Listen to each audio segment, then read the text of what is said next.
Tá cuid mhór go híal caite go déana scanáin fasnéise.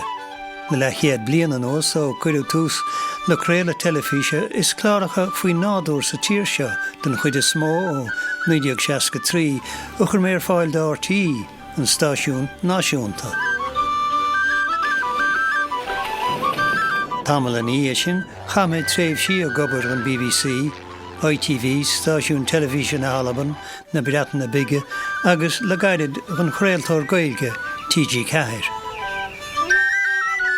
Ní begla a chuirid an teangáil bhí agam leis geol tradiisiúnta agus le cultúr na tíre, chu fada sa bhain si le bélidas, le ceardíocht agus le céimhnú.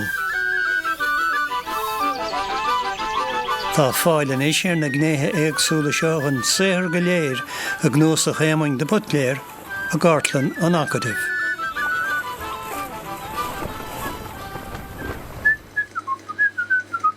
Ní créatúr fiáin bio mar hálíonn sé ach cartún de leprachan Lúdín mac Lú a chóra le tús a chur le mahial créaltóireachta ar radio éireann.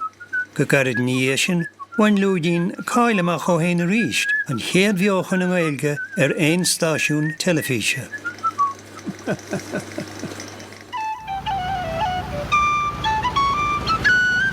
Nuair a bunaíodh an stáisiún telefíe RTí chum mé bart agus amón oibre leis an alíonn tóir agus nádúirí ón olainn cheartán cheildran.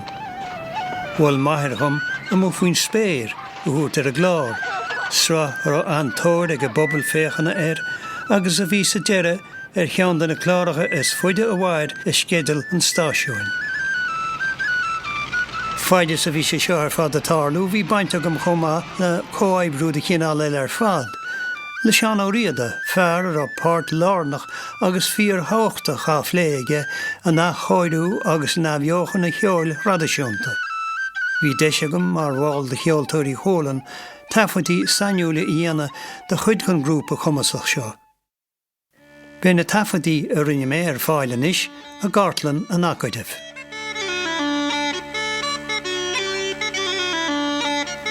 Is mar jólar an leorín beg seo bronta na som bhhar nola go bháin a chur mé spéis in éanachaí in chéad láiríomh. Ní a fáil ag an ná mar éonal se chain a bhain le héanlathe na héireann a bháin. Do bhhar go mé fisrach fuatha teach maithir chuige animacha na néan ar fada líana isteach sa leabhar an Gaeilge. Sé an torbhí ar seo ná gur thosa maithir a gobar ar ochlóir nuaíseach an Gaeilge ar éanacha. Bhíoh sé den nós agam ar a mú faoin spéir agus chláracha eile, éanacha nachmach éon bhaint go hindúil ag an ná dhuine leo a chur an aithne an loch féchanna.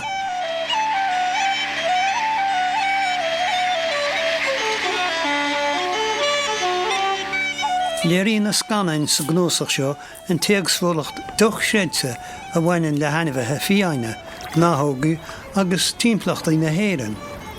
Bhí sé a chumas scéal agus cinúint ar gréatúr dúchasacha gur me gas an brodan nó an madarisce a leanach go cuaramach agus mé scanáíocht le 5 bliana nós. San na scanáin seo bhí cruachás an nádúr le feiceáil go soléir, de réir mar a bhí timplachtaí na tíre dagur faoi bhrú ag garathe na linge.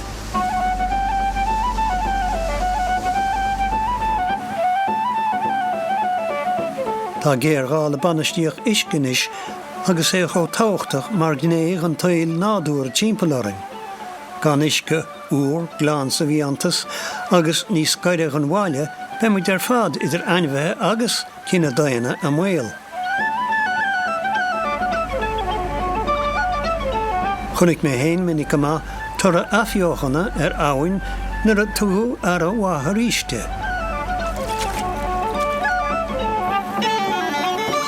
Isáling a roiircé, ainmhithe agus éisce écail I filigus sás de ríist in a maile a bhí trécacha de bhhar trúilethe.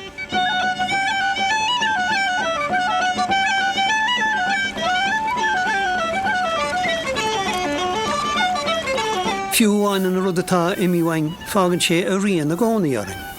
Leanan a dheonalchar ar a té ar a éonhaintigé leis. Marin sé mealaí agus a grothanna éagsúla, a gcuimhne, a geol agus a géir na scannaíochta.